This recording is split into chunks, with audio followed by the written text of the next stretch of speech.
Do we need to spend time on cracking grammar rules and building vocabulary? No and no, straight away. Sentence correction used to be tested in CAT a while ago. Now it's not even being tested.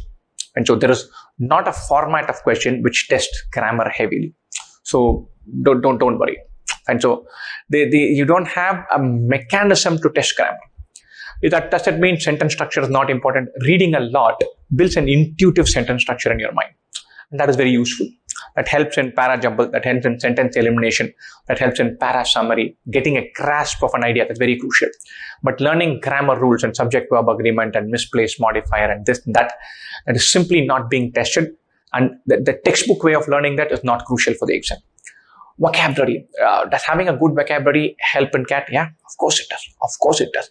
I can read a passage and if I can understand most of the words, I'm good at it. But the guys who are good in English, who have read a lot, are good at RC and have a good vocabulary. So there is a one fact driving two end outcomes.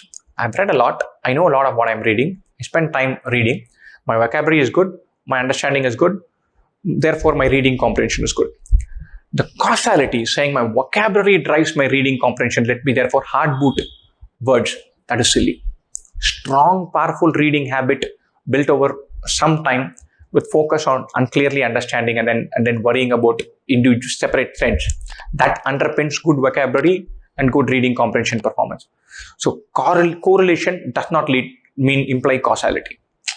The guys who have a good vocabulary inevitably do well in reading comprehension. That does not mean I'll build a good vocabulary and therefore drive my thing. Good vocabulary gets built with good reading. Good reading underpins good RC performance also. So read away. Hard-booted vocabulary definitely does not give you any advantage when you're figuring out in context. So is this vocabulary building per se wrong? Definitely not. But if you look at it, we are looking at a competitive exam and the quantity that is freakishly scarce is time.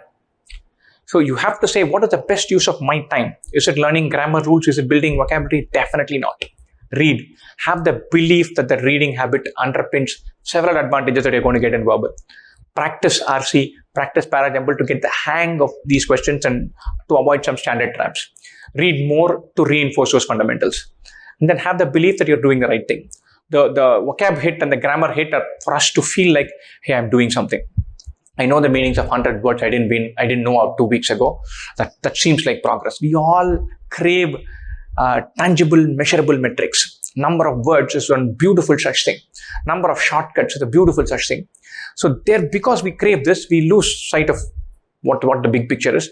Good vocabulary, those people who read a lot have good vocabulary. People who read a lot are good at RC. There's correlation here.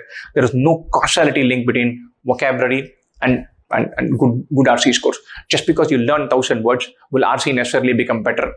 Probably yes, but that's not the easier or the best way to improve your RC performance. And so there are far better mechanisms, reading with a lot of depth and variety being the primary number one among those.